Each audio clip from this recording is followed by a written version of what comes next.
How are you today?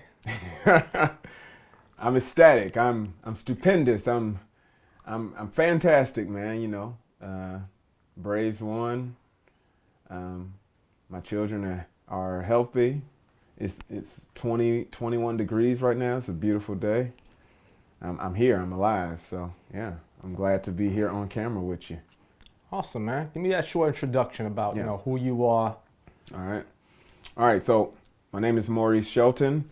Um, Born and raised in the South. I come from College Park, Georgia, better known as Atlanta, GA, by way of San Diego, California.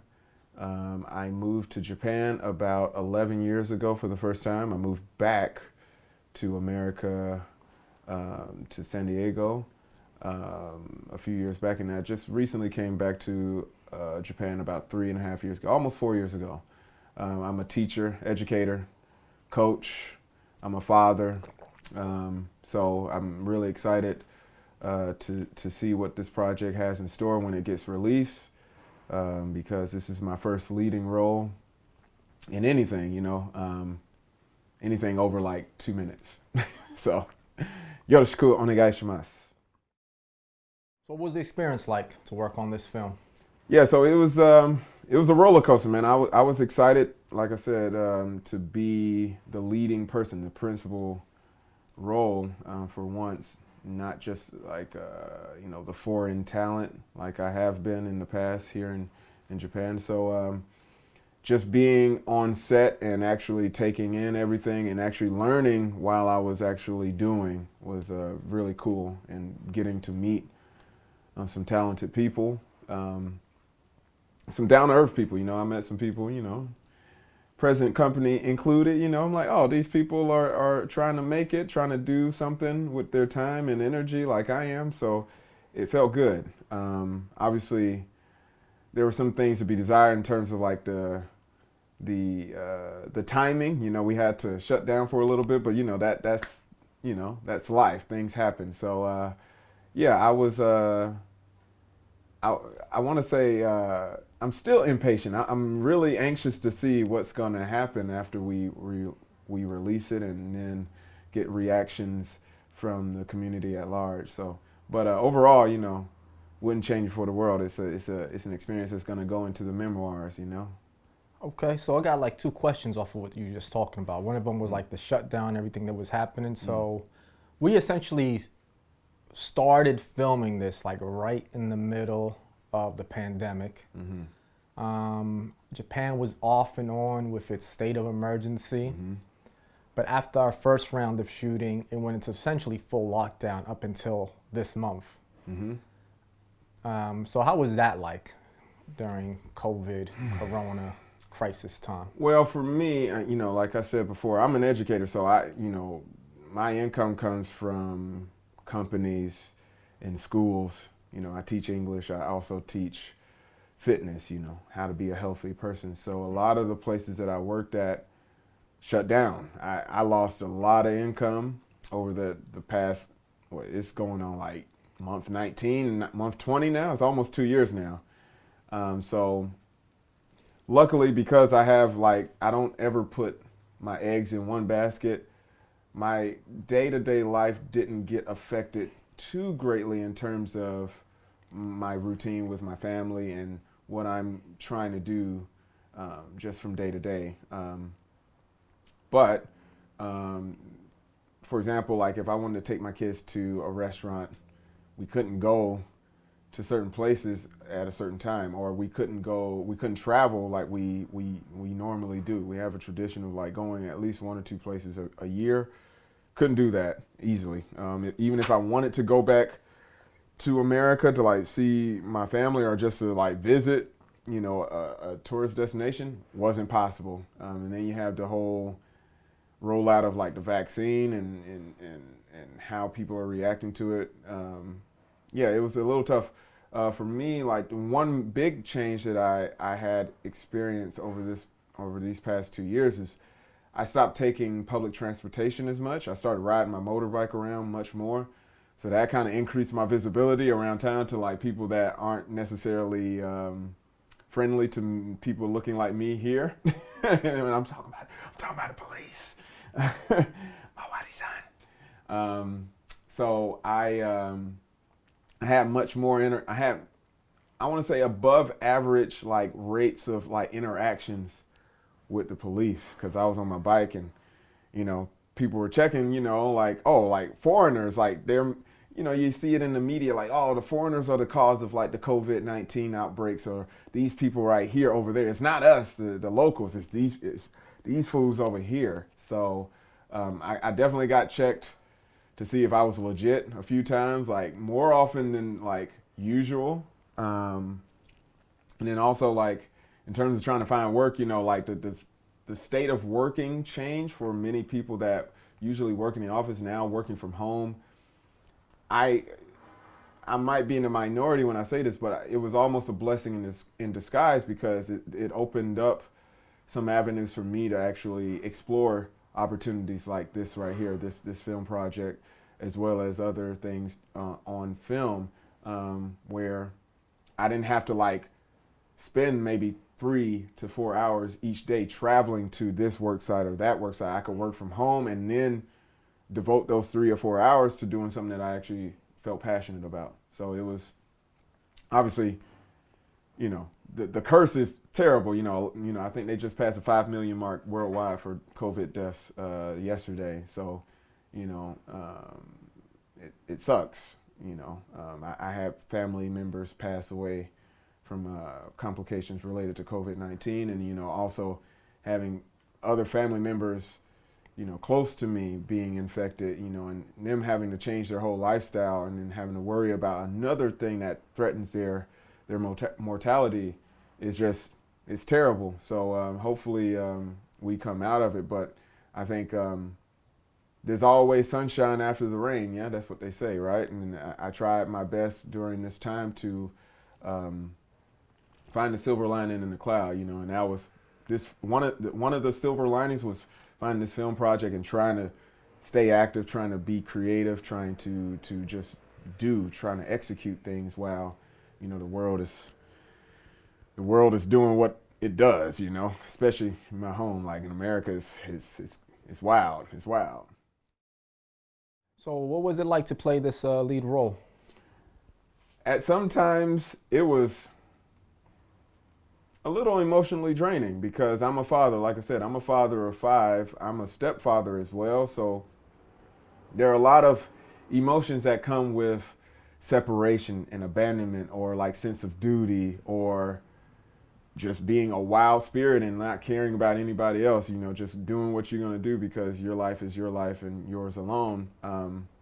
But then there's the contradiction of, once you become a parent, or especially like a father, you have an obligation. So when I was reading through the script, I'm like, yeah, you know, I can see, you know, part of me dealing with what Uzochi was dealing with when he's beefing with his wife about how he's going to interact with his child, you know, Yasuke. Because I've had similar interaction with my wife, my partner, you know, like, how are we going to actually protect our children from the world, or how are we going to, you know, build them up so they can deal with the world, you know? So I was going through all of that, you know, while I was trying to get ready for the role. And then also, it was kind of vindicating because of the fact that, like, I finally found a role where I'm like, okay, like, yeah, like, I could just let it flow, you know? Like, this, if all acting's like this, this shit is kind of easy, you know? So it was actually kind of a vindicating experience for me to know that, yeah, I could be on camera and I can, like, let my personality show a little bit through the character. So, yeah. You might have answered this in some way or another, but maybe to just zone in on it. Why did you get on board, knowing it's a passion project? That's a good question. Why? Why is the most important word in the English language, in my opinion. Shout out to Maurice Shelton, my father. I think because of the fact that I have always dealt with stage fright, I told myself, okay, if I reach out and I don't get a call back, or, you know, an email back from the person that's running this project, is whatever. At least I could say I actually started taking a step in the right direction, regardless of the monetary gain that you can get. Because the industry is the industry. You're gonna have to make your bones one way or another.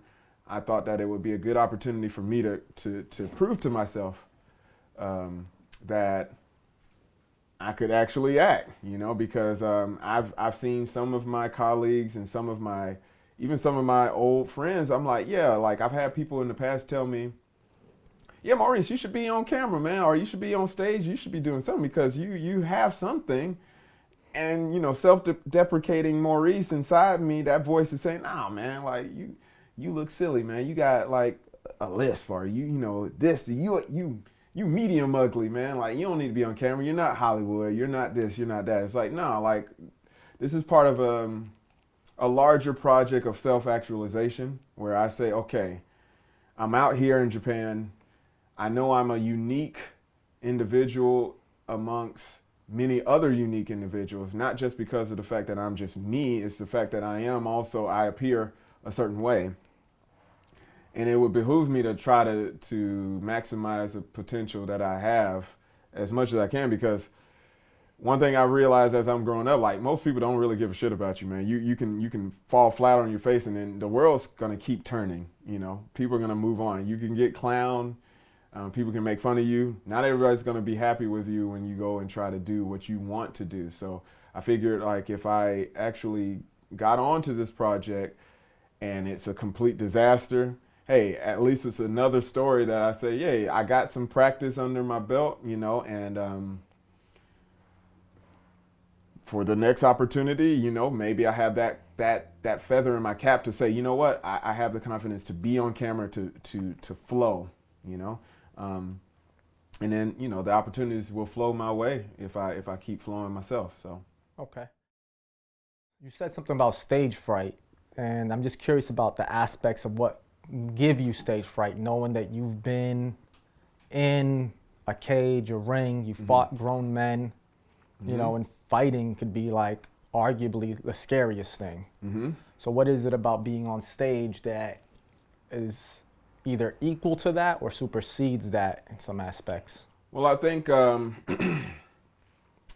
anybody that's been in the industry can tell you, like, the different arenas of like acting for a commercial is different from acting in a music video. Being on stage is different, if you're off Broadway or if you're off Broadway compared to like being like on the Chitlin circuit. Being on TV is different from doing a movie, but it all requires you being a certain level of vulnerable in front of people that you never will meet. So it's a fear of the unknown. So even with the ring, my ring experience fighting, I had to quiet that inner voice that was saying, I'm fighting something that's unknown. I had to tell myself, there's only a man in front of me. It's only another person with the same insecurities and same fears and faults and whatever shortcomings that they have. That's who I'm facing. They're no better than me, no worse than me. I'm just going in there, and it's a battle of wills. With movie and film and all that stuff, you're fighting yourself. So I could tell that to any of my students or any of my clients or any colleagues that have actually been in the ring or actually trained for a fight. Really, you fighting yourself. You fighting the person that's inside of you, like, to become better, because you're the one that's going to ultimately decide how it goes. Obviously, there's other things outside of your control, but like, you can only control what you can control within your own body, within your own sphere. So I think the stage fright comes from the anxiety of maybe not understanding what's out there for you, or what like, there's an unknown to quote a departed person. You got known unknowns where you're like, yeah, I might put on a performance and some people will like it and some people won't, and we know that, but we don't know exactly how. But the unknown is like, oh, I don't know how my condition's going to be that day. Like, I might have a big pimple in the middle of my forehead, or like, man, I got indigestion, or the other actor is like making funny faces. He's making me look silly. Like, no, like, I don't know. So I had to learn to let go of that stress and that anxiety. So that's part of the process. That's why I kind of started, you know, pushing forward with that journey of like confronting the stage fright, confronting the anxiety of, or like that fear of failure, or that fear of the unknown. It's just like, no, man, like you only got one life. You just go out there and do it, and whatever's going to happen, it happens. Is there another aspect of the film that's particular to making this film that you found difficult? Well, there are a few issues that get raised in this particular project that, you know, for me as a black person, you know, like I think black is a political identity. I mean, I'm also a leftist, you could call it that, you know.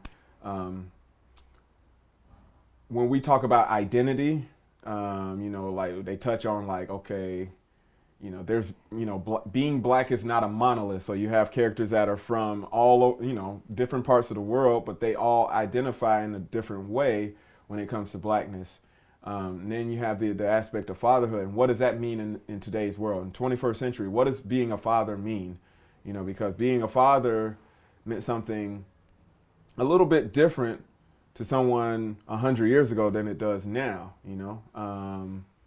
And you can get in the weeds on like social, like phenomenon, like, you know, like the internet. You got the rise of the gig economy, all this type of stuff, you know, like my character is like dealing with like, you know, employment instability, you know, like income instability is like, you know, for a man 100 years ago in like the United States or like even in Europe or in Africa or wherever, you know, like a lot of times you're judged on how much you can earn, you know, and if you're not earning, like how much of a man are you? And that's a question that some people grapple with even today. You know, if you're not a quote unquote breadwinner or you're not bringing home the bacon, like what are you? You know, and I grapple with that too, you know, because some people still subscribe to the belief that a man is largely judged on his financial capacity or his potential to earn as a worker. And, you know, for me, like grappling with that, you know, like while I'm trying to get into the role, I'm like, yeah, I'm actually dealing with the same thing that my character is talking about. Like, yo, like, how do I live, or how do I actually create a world, you know, within a world that's, you know, gonna be an environment that will allow my children and people that come behind me to succeed, you know? So it's a lot of complicated, a lot of dense, like deep shit in there. What were the parts you enjoyed mostly in the filming process? I mean, overall, I just, you know, I like being able to say I'm doing a project with people that are like-minded and that are trying to strive outside of the traditional systems that are in place in this industry. Also, I think being able to interact with somebody in like a setting that is very familiar to me, which is a barbershop where I could, you know, I could talk shit. I could talk my shit in a limited capacity, you know, because I think another topic that some people can interpret once they watch the project is, where is there a safe place for people to just talk? Like, as people who identify as men, is there a safe space for them to talk about something that's really intimate, like, you know, becoming a father for the first time, or being separated from your child, or having marital problems, or having issues with your partner, whoever it might be, or how do you identify what's your place in this world? I think and I say we as men, people who identify as men or male, we often grapple with that, but a lot of times machismo, or whatever you want to call it, you know, like it stops people from like being vulnerable enough to talk about the shit. And sometimes for some people, in my own experience, you can go to the barbershop and you can talk about those deep issues. And, you know, some people make jokes about it, like, yo, my barber's like my therapist, you know, or like, you know, my barber's like my best friend, or like he knows more secrets about me than like my girl does, you know. So it was cool to like kind of dip my toe in that world. And also interacting with other stars on set, you know, they all got their own quirks about them. So it was cool, you know, being able to just talk English naturally, I guess like just digging deep behind the enjoyment, the aspects. How do you feel about it now? Like, was it worth it all in the end? Yeah, I mean, I think, like I said before, it's definitely going to be a story for whenever I decide to like write memoirs, or journal it, or put in a diary or something like that. It's something that most people can't say that they did. I can actually say, okay, there's going to be a piece of artistic work that's going to be out there, and it's going to feature someone that looks like me, who is actually me. For me, when we talk about identity and when we talk about representation and all that stuff, all that stuff is cool. But like when you get to see yourself on screen, it's kind of a surreal experience, especially someone like me. I'm anxious and I'm always kind of worried about my appearance because I've worked as an actor and a talent on screen before. It's like, oh, like, artists are sensitive about their work, but I'm like, no, like I'm in that stage of my life where I'm starting to give less of a fuck about, what people think, because I have, I feel like always I'm on borrowed time. So I just need to be more present in the moment and just enjoy the shit while I can, because I don't know. 2 years ago I got in a car accident. Maybe I'm not here, maybe I'm gone. So like if I don't actually take each moment and cherish it and try to be present in it, then it's like, what are we doing? So for me, like, there's certain moments like, yeah, like we were walking around trying to find a spot to shoot for the outside shots. I'm like, oh, this is what it feels like to be kind of free. No pun intended. It was liberating to know, like, okay, I'm creating something, but I'm moving around without somebody trying to get in my way or trying to restrict my movement in some way. That was cool, because like I saw people watching us like when we were filming. I'm like, oh, that gives me an added sense of like belonging or importance, and especially in the city where, it's very important and personal. People are just moving, doing their own thing, and they don't really care what you're doing one way or another because they got their own thing. In the age of, the coronavirus pandemic, you see this, I think, even more acutely now that people have moved online, where you're just locked in your own little bubble of like whatever online interactions. Because I talked to my friend about this a while back. I had been dealing with a sense of isolation, and that would drive me to kind of reach out to people like back home in the States, or like professionally here, trying to broaden my network so I can meet more people, so I don't have to like be like in my own head so much. If I'm just like doing work and then I have to take care of my kids, and then what else is there? Like, I'm not feeling professionally fulfilled because I'm just doing this. I'm falling into a routine. And those moments when I was out filming, I'm like, oh, this is a break in the mundane, the kind of like humdrum of like trying to like earn a wage or like trying to earn a living with, limited opportunities. So it was cool. What do you think you brought to this film personally? Like you playing this role, like what do you think you brought to it?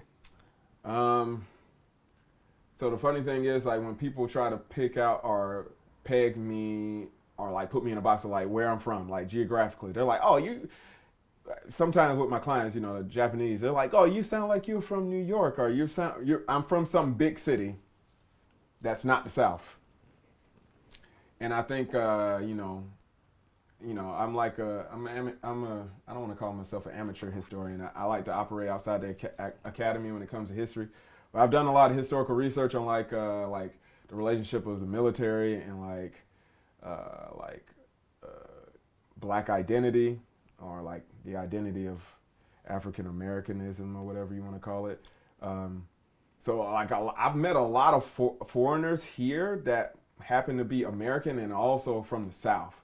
So, but I feel like whenever I see people that are not Japanese on camera, it's kind of like a flattened identity. It's just like I don't know. It's just like some generic blackness that the gatekeepers try to push.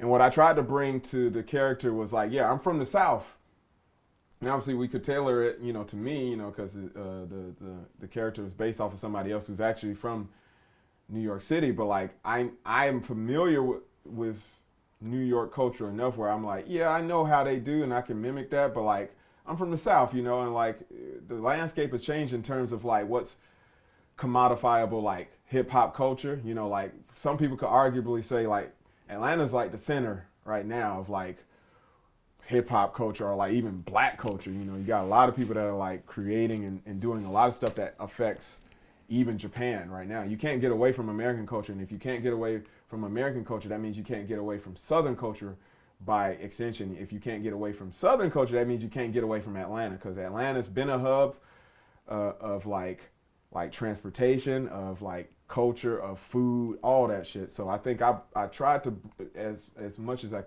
could to bring that to the character, like a Southern sensibility. Okay, so you're from the South, Mm-hmm. but rather than me tell you like, yo, can you do this Brooklyn, New York accent? Like I just kind of just play to your strengths. I did that with pretty much all the actors for the most part. There are obviously some tweaking, and you did your own voice. You even used your own vernacular at times from that Southern. So because of that, we had to kind of twist the storyline around to this New York kind of thing. And we used New York for various reasons. One, it was based off of this one character, this one person who was from Brooklyn. Two, the barbershop is New York the fuck out. And three, I'd say New York was one of those highlight cities during the pandemic. So it played a lot to our storyline. So I guess my question is, without having completed the film, but you saw, it's at a place where like, okay, that's the story, what you saw with that preview. Do you think we pulled it off? And if not, how could we have done better? I think we pulled it off, but I think also if you have someone that's very discerning, you could go even deeper in terms of like how, for example, when someone says, yo, I'm from New York, son. Yo, I'm from BX. Yo, I'm from Brooklyn, son. Yo, no, I'm from the bricks, son. I'm from Jersey. Like, but actually, you got roots in the South. Like, you can peel that onion. You could go even further, like, oh, like, why is your mom down in Atlanta? Cause, guess what? Like, my great-grandmama is from, like, Bremen, Georgia or some shit like that. Or, like, the diaspora, like, led, a large group of people that lived in the South to move to New York. Like, that's a big story of like American culture. So that could be a whole other movie though. Like, we ain't talking about that. Like, we talking about Japan, like where you have another contingency of like people that say, you know what, this shit ain't for me. You know what, I'm gonna go try to find my way elsewhere in Japan, like out east, where I don't have to be constrained by the expectations of like black manhood, because some people make the argument, when we talk about black manhood, there's only a certain few boxes that you can tick off before you become a threat. And I think the character Uzochi, I mean, I experienced this, and I don't know like if it conveys in the movie so much, but some people might see it. I'm bopping along, in a place like Shibuya Scramble, and like people are watching me. But for me, the Japanese gays, Nihonjin gays, I always say like Nihonjin wa like choto hakujin mitai. So like they're a little bit, because they're the majority and they've been an empire before, you have that sense of danger of the other or the foreigner or the outsider, that you see often in mainstream media. But you get the same thing in American mainstream media or mainstream culture, where it's like you can only be on the outside as a black man. Like, to be the black man and to be the center, there's still an element that you're othered, or that you're not quite the norm. And I think that kind of comes off like, like in some of the dialogue in the movie, because of the fact that all these characters are in Japan for different reasons, but they're still like acutely aware of the fact that they're outside of, the things that affected them when they were growing up, wherever they might have been. It could be in America, it could be in UK, or America's huge. But again, going back to like, what it means to be an American, what it means to be a black person, what it means to be part of the so-called black diaspora, African diaspora. Yeah, I think we touch on it, and hopefully, when people watch it, it can open up some conversations to lead to more productive work in this field and politically too. That's why for me, like when I first read the script, I'm like, yeah, like these are discussions that it's a peek behind the curtain that some people don't really get to necessarily have. Um, and I feel the more visibility you have, I mean, it cuts both ways. The more visibility you have, the more haters you got, the more people that are like kind of like targeting you, because like there's a line like we feed pigeons, but we try to shoot down eagles, or we try to shoot down the raptors, that are trying to kill, are trying to like just be their best version, So like when you fly high, man, people are targeting you, So I think we're rocking with that balance, of the tightrope. It's like, yeah, you want people to understand some of the issues that people face when they come here, and just this is not even just like restricted to like Tokyo or like Shibuya or Japan or whatever. Like this is something that a lot of people deal with like around the world. It's just different iterations of it. And if you can actually get a modicum, just a small bit of understanding about that, you get more empathy, you get more people moved to cut people a break, to see the personhood in somebody else, And then that, I hope, for me, my hope is that it leads to, sustainable change in the future, where we're trying to create that world that can protect, the next generation, or it can be something worth a damn, when we're gone. So. The language in the film, how do you feel about that? Like, how authentic is it? How do you think will be people's take on it? And I mean all the language. So not just a particular word, but even the subjects as well. I mean, I feel like there's a lot of tension there, because there's certain scenes where you have like cultures colliding, or different perspectives on the same thing kind of rubbing up against each other. So there's a lot of tension there. There's some slang there that's like kind of like just from the preliminary, like, I'm like getting a temperature check. It's like, oh, like some of this stuff, like if you don't know, you don't know. So you got to have somebody break it down for you. And also for me, I mean, my first glance, I was like, man, yeah, when I get excited, I do curse a lot. So it's like one of those things, but you hear foul language or bad, quote unquote, bad language. I don't think there's such thing as bad language. It might be inappropriate language, but you'll hear that in the barbershop. I think that's kind of natural. Like some people are kind of putting on airs. They kind of like they're fronting for people. And it might not necessarily be the most authentic avatar of themselves, but it is an authentic avatar for that particular space. So you got some dudes that they come into a space with other men, and they have to like kind of toughen up or like harden up or whatever you want to call it, to like kind of show that they are worthy of that space. So I think that the language kind of represents that. Also, like with my character, one of the parallels that I saw is like, yeah, he's trying to teach, or he's preaching, and I get on my own soapbox, I'm just talking, or I have to kind of watch how I say things, because then people will think that I'm looking down on them or condescending. And I think, with barbers and people that are kind of familiar with like barbershop culture, there's always like kind of this eclectic mix of people who are like super duper like well read, but they also like believe in like conspiracy theories with no proof whatsoever, except for like some random page on the internet.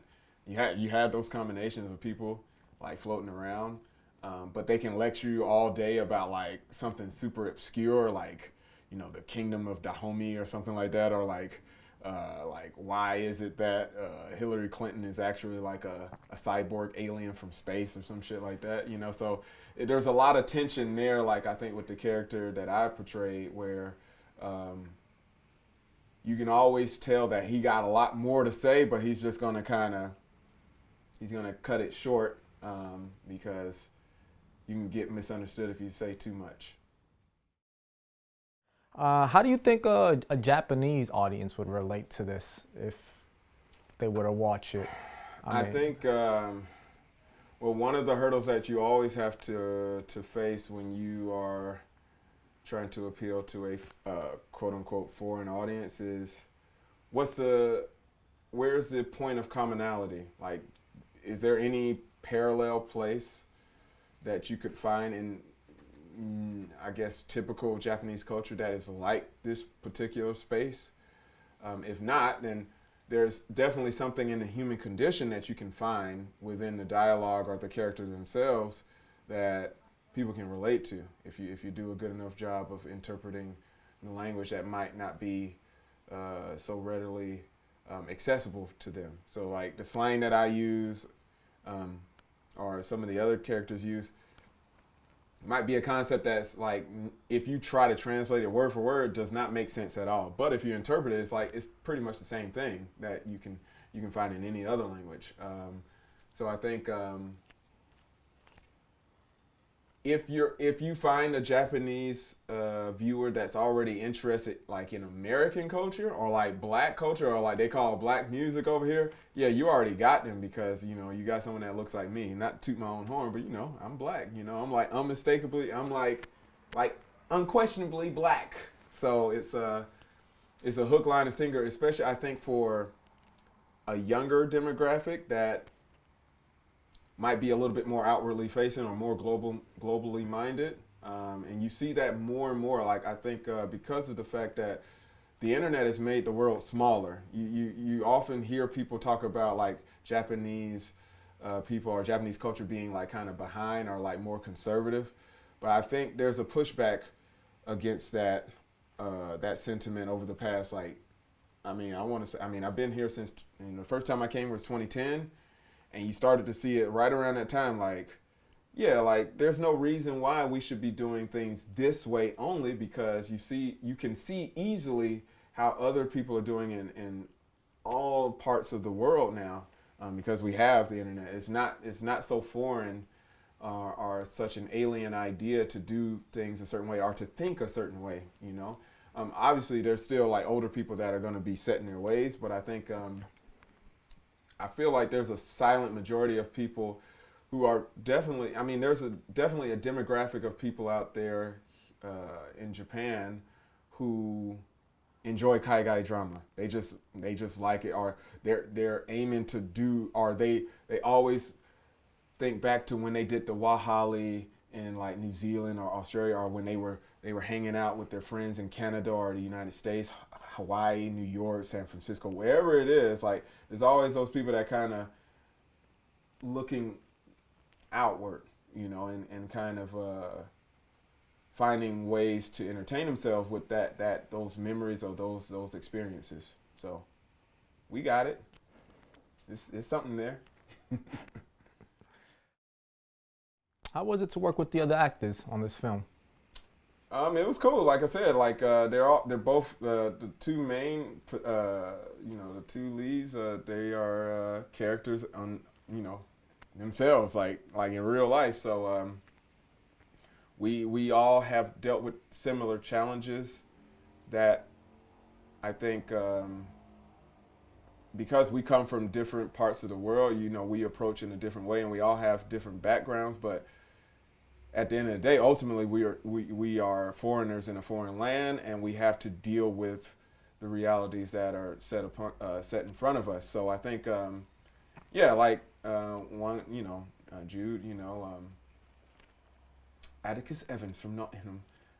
We like boxing, combat sports. Talking to Mike, he's an English teacher as well. Like that's his primary source of income. It was cool to see people actually out there doing similar things and dealing with fatherhood. Jude, he was a new daddy. Like he's still a new daddy. So like he had his second child like like during filming, right? So that was cool to just see the range of emotions that someone's going through. Because I was once there. I don't think Mike had got any kids, yeah, that he know about, uh, so yeah, like just seeing people, like I said, that can identify with a situation that we encounter every day, and like being able to talk to them about it even off cameras, it's like, yeah, that's cool. I hope to keep in touch with them in the future. So I really like the energy y'all had between each other. You know, like that was, I would say, one of the blessings on set. That like when the cameras weren't rolling, there was like an effort I had to make to break y'all up a bit. Yeah. But it was good because it was like, all right, these guys have chemistry with each meshed, other. Yeah, definitely. And that was, I have to be honest, like that was one of my anxieties, like coming on the set for the first couple of days. I'm like, man, I hope I can, and I have that confidence in myself because I've been around the world a little bit, I'm like, yeah, like one-on-one, like I can talk to you, I can relate to you as a person because I found that out, like traveling and like just being here and just living life. Like people are people no matter where you go. So I was anxious because, like being an actor, like a foreign actor, especially a foreign model here, sometimes you get on set and it's like almost like a zoo, man. They're like looking at you like a caged animal, or like just like a display of like, I'm not really a person to them, I'm just an abstraction or something like that. And then you have the other people that are like in similar situations. They kind of act the same way. They're like, oh, well, we're not supposed to really talk to each other because we're afraid of our position, or afraid of losing like future opportunities, or I'm better than you. It's like dog, you ain't better than me. Like we're all in the same boat. We're all trying to create. We're all trying to like survive and sometimes thrive. So I felt relieved that I could actually just shoot the shit with the people on set. That goes for the cast as well as the crew. Who do you think, if you just, I mean, obviously I would love the whole world to see this fucking film. But if we were to pick like who do you think should see this movie? It doesn't have to just be like a certain demographic, it can be a state of mind as well. Who? Yeah, who do you think should see this movie if you're like, all right, this should be on your list to watch? Well, I think anybody that wants to come to Japan and live or like even visit, they should try to watch this film because this is definitely a slice of life piece that doesn't really get talked about enough. I think you touch on like several different like experiences in the movie, in the dialogue. Like for example, like my character says like he worked as like a bouncer. I've played someone that looks like they can hurt somebody, or like I had to play somebody that can do violent things to other people just because I'm a foreign person, and also I'm not a small person. English teaching, which is one of the industries that, we can talk all day about, like, the disposability of people that are like the characters in the movie, and then the real life people, it's like, yeah, like when I first came here, my hair was much shorter. Luckily, I still got some of it, but like 9 times out of 10, people like automatically like clock me as an English teacher. I have to be an English. There's no other reason that I'm here in this country besides being an English teacher. That's what most people would say, foreign and non-foreign. The locals here, they'd be like, "Oh, are you Eigo no Sensei?" Like, yeah, I guess. But at the same time, anybody who understands the educational industry here, or just in general, like teaching, I think is one of the noble professions. I don't say that just because I'm an educator. I think it requires a special type of person to have the patience and the spiritual energy, the mental energy to actually teach and to like be an information portal. So I think this film, like others, can be an avenue to learn more about some place that you didn't even think about, actually like existing in, because I talk to people all the time, like, yeah, man, like my family, like when I first came, like, yo, what's Japan like? I'm like, dude, it's like any other place, like just the people, they speak Japanese, shit, people trying to live, they trying to feed their family, they just look different, there's obviously different little quirks of how people do it, but like the ultimate goal is the same, so anybody that's interested in like Japan, Japanese culture, I mean, there's elements to that, you get that visually. The people that are like into indie films, hey, everybody watch the shit, look at me. Maybe some people can be offended by it. Maybe some people just want to bash it or whatever. Like, who shouldn't watch it? Just who should just save their time and energy? If you think you know everything or that you've seen it all, then yeah, you don't need to tune in, you know. Or if you have a problem, for example, okay, some people might have a problem with the N word, for example, that word is used in the film, and I think it's a conversation that requires a certain delicacy or like a delicateness or like sensitivity, like. And one of my hopes for any job or any work that I do creatively is that like it can open up people's minds to think more globally about experiences of people that might happen to look like them. Because like I mentioned before, you know, blackness is not a monolith, even though you have many people they attempt to make it a monolith. Like you might have a black grandmama that's from, you know, Martinique. That doesn't mean that your experience being black is going to be completely the same as someone like me who was like born and bred in the American South, right? Or you might be francophone, right, from Dakar, Senegal, or you might be Xhosa speaking in South Africa. We all black, and we can experience that politically and socially, but our experiences are like disparate. Is way different. And we have to respect that. So I think this is just another slice of the overall story of people that I think historically have survived and thrive in like really shitty conditions. And I think that's beautiful about, you know, black folks and people that appear to be black as well. You know, even people that don't want to identify as black, you know, if you're a person of color, you know, a BIPOC, it's still a story about the human condition. So if you're not concerned about the human condition, or if you don't have empathy, then yeah, please don't watch me. Who would you like to show the movie to? Like someone, like a personal person, or even like a figure that you don't know, and you're like, oh, I want you to sit down and watch this film. Like what set of people? I know personally? Yeah, someone you know personally. Like who would you like to be like, yo, check out this film? Or maybe someone you don't know personally. It can be like, yo, Jordan, I want you to sit down and watch this film. You know, something like that. It would be cool, like if it was somebody like I think LeBron. He got that barbershop show. That'd be kind of cool to like show the people, like, I don't know what's the dude's name, Rich, Frank Rich or something like that. What his boy name, like who runs the show, is the executive producer.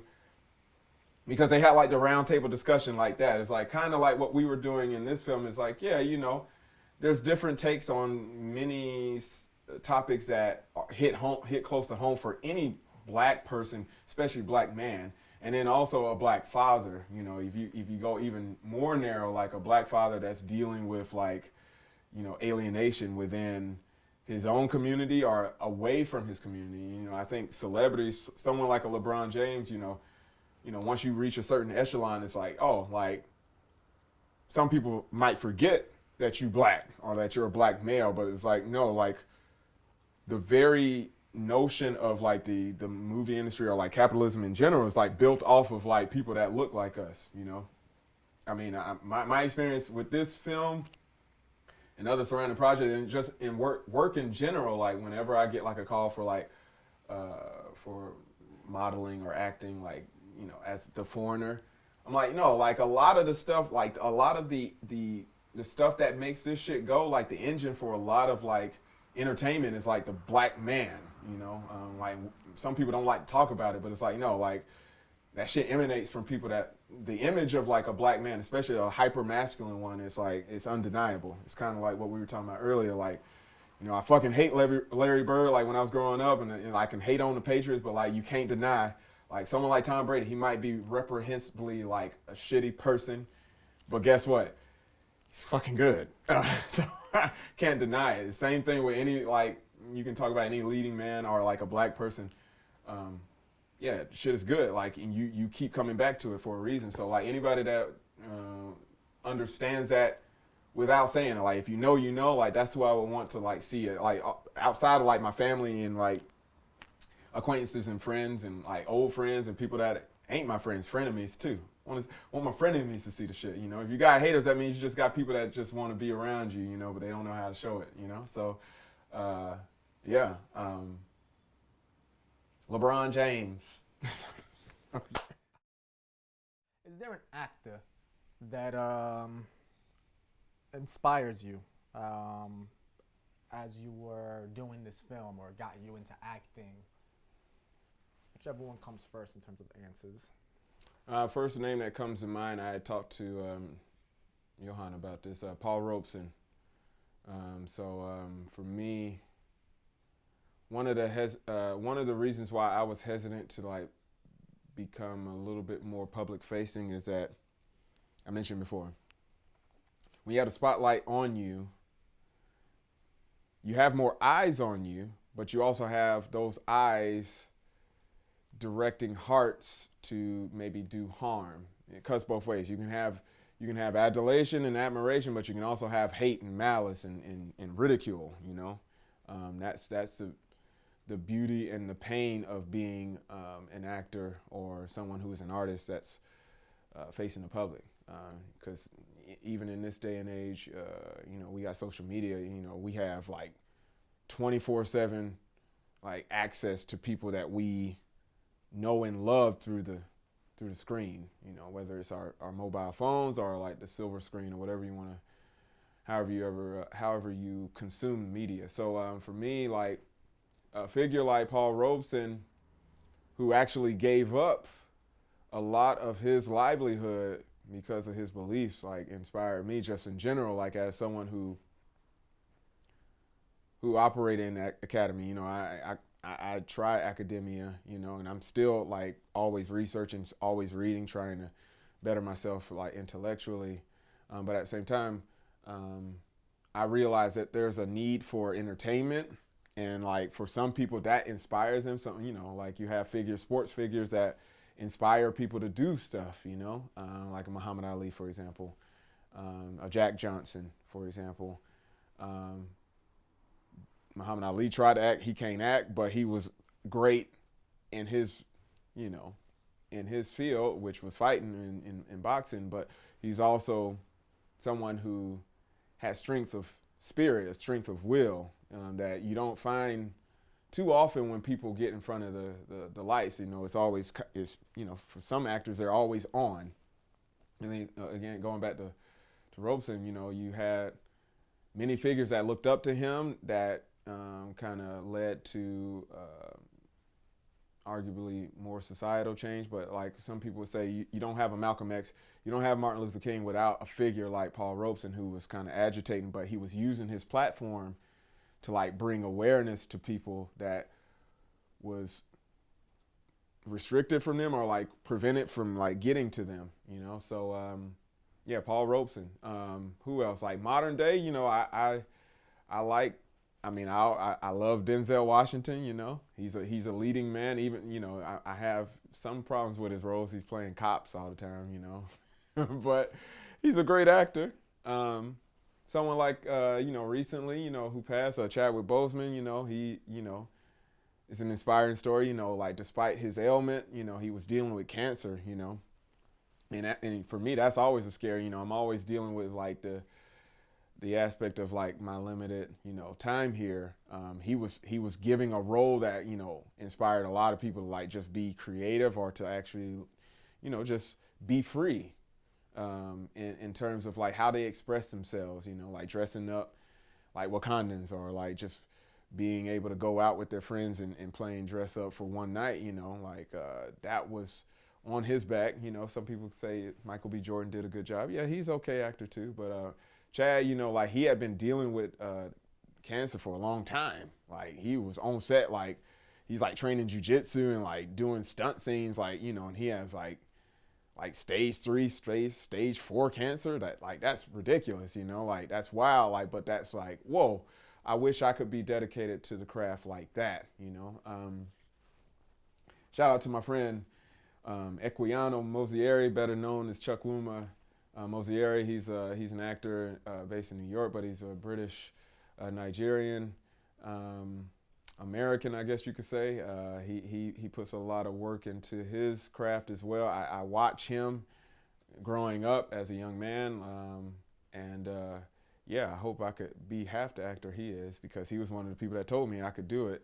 So even now, like when I keep him updated on the things that I'm doing, it's like, yeah, like you need people that are like your peers to like kind of keep you going, like to just give you that energy to persevere, because there's many times where I was more than fed up with like the state of acting here in Japan, just being like an extra or being like the foreign character where obviously, I could afford to be more particular about which roles I chose, but I also need to get into work. To build up my chops, I need to actually like be in front of camera, or to calm down the severity of like my anxiety of being in front of people or having that stage fright. So seeing other people doing it here in the States, inspires me. Like just watching the stuff that's on nowadays, like you see stuff again, like the game has changed a little bit, now that people can get stuff on demand, you can binge watch. So you have some people that they're pumping out content, and that one thing I realized being on set for this movie, I'm like, this shit is stressful. It can be like very draining, one day, because I remember, I don't know which day it was in particular. I mean, because there were several of them where I'm like, I came home and I'm like, man, I am tired. Like not just like physically because I'm standing up and I'm like having to move and pose and be in the right position, but like mentally because it requires like mental energy to like delve into a role that's not you. Even though like there's a lot of parallels between me and the character, it's like, no, like I was acting, and I can look back on those days and say, oh, like I inspired myself. Shit. Cool, man. What would you say was, without giving away the actions of the scene or spoiler, what would you say was your favorite scene or topic to delve into? That's a good question. Well, I can't really speak to like which one I would say is like favorite. I don't like to play favorites, but I could say something that's most memorable is when I had to kind of delve into the idea of what it means to be a multicultural person here in Japan, because my own children are both black and Japanese. So that's a discussion that's ongoing. And I'm always up for that discussion with like my partner and people that are in the community, especially the foreign community at large here in the Kanto area. We're not just talking about Tokyo, but like Tokyo Metro. We're in. I live in Kawasaki, but like if you go down the street, that's technically Tokyo. But finding the words or the vocabulary to make my children understand that they can be both and then nothing at the same time. They can be everything and nothing at the same time when it comes to when people are trying to put them in a certain box. That's what I was actually working on, like in those particular scenes where I'm talking about like, yo, this is what it is. I'm visualizing my son, like talking to each of my sons like that look like me and their mother put together. Like, how do you deal with the fact that someone's going to call you a foreigner, even though you've been pretty much born and raised here, or because you don't communicate the same way as the rest of the population, you have to be put aside or you're looked upon as less than. Because I dealt with that too, as a black person in the heart of the empire of America. Like I could say I'm still in the American empire. This is Nichibei. We in Japan, like Japan is the little brother of America when we talk about foreign policy, especially here in Asia. What does it mean to actually be part of society, but at the same time outside of society?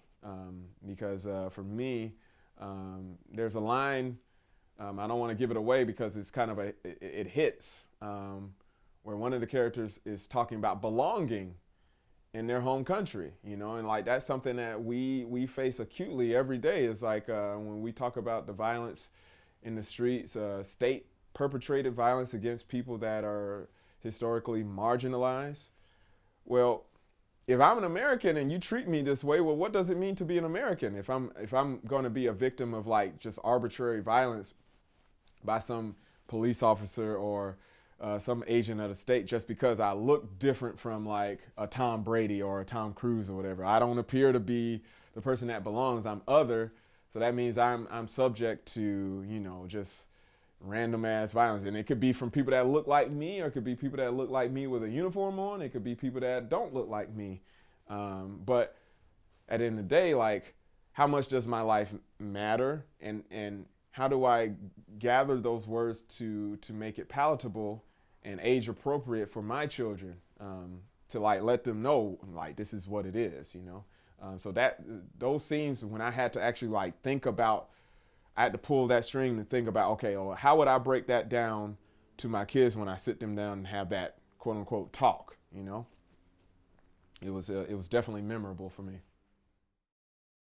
I mean, you acted, your son didn't, but he was featured as the leading role's child. How did that feel? Like, that was like a bit of a surprise. I wasn't like, I'm looking for a man to also feature his son in this.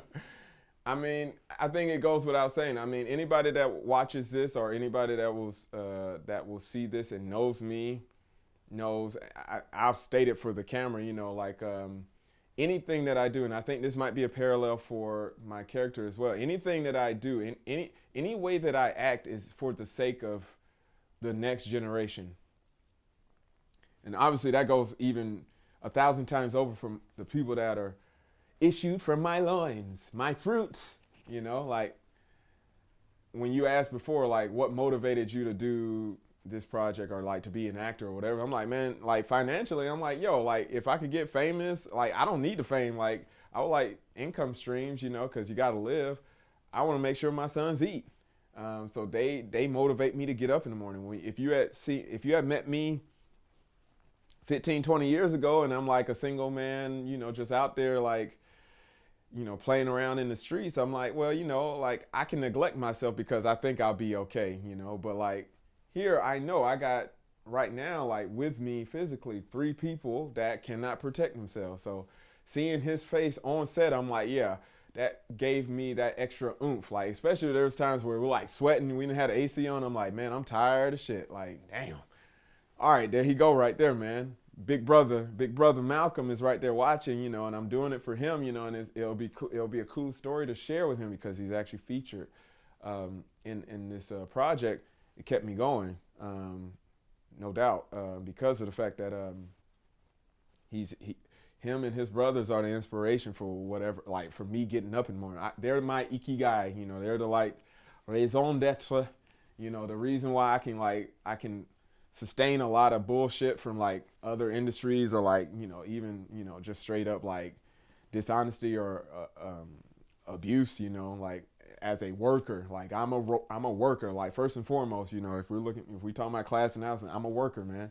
So I get up in the morning, I work. Like, it might not look like it to certain people, you know, like conventional work. Like if I say I'm going on set and I'm gonna be filming for like 12 hours. Like, some people are like, oh, that shit look easy. You're not like doing any work with him. It's like, no, it's still work, because guess what? The creative industries that we have out there, it like inspires, it moves shit. It moves society forward a lot of times. And that's work. That's hard work, because you're changing people's minds. You're changing people's hearts. Like, just because you built a computer, doesn't mean that you're better than someone who's actually putting a movie that's going to be streamed on Netflix or Amazon or wherever, right? Like, there's a lot of stuff that goes behind the scenes that is considered work. So like, for me, like knowing that I could get to go home to my sons safely and they're in one piece, but also seeing my one son in particular, like in those particular scenes, I'm like, oh, okay, I know why I'm doing this. It's just a easy reminder. It made it easier for me, actually. Like, it was already like, you know, there were certain days that were hard, and others, like, you know, if I'm like feeling not my best, or I'm like not feeling just not as healthy, like I could just, oh, he's right there. So yeah. Ended on an open-ended note. Yeah. Is there anything you're curious or you wanted to share that, like, relative to how this project moves forward, or any touching points you think we might have missed or you would have liked to have been asked? Yeah.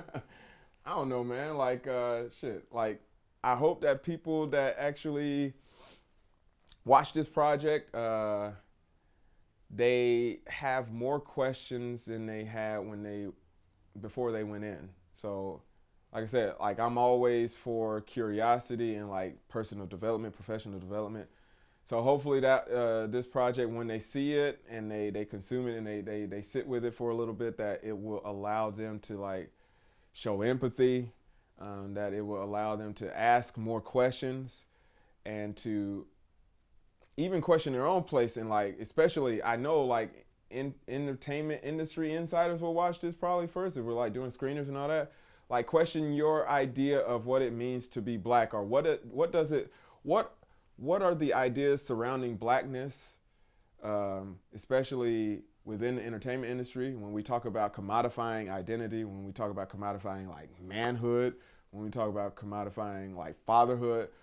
Can we sit with those ideas and compare them to what we previously held, in other generations? Like, is the idea of like a man struggling to find his way in a foreign land, is that so foreign, or is that so like strange that we can't relate it back to, like our grandfather's time, our great grandfather, whatever, because I feel like the storyline here, the through line that we see in this particular project is the story as old as like history itself, like people just trying to survive, thrive, live comfortably, and just, make the world a better place for them and theirs. So I hope that people enjoy it. And then again, like, I hope that this will help people scratch a little bit deeper beneath the surface, like some people, they say, oh, like that was a cool like 30 minutes, man, haha, and then they go on and continue with their day like they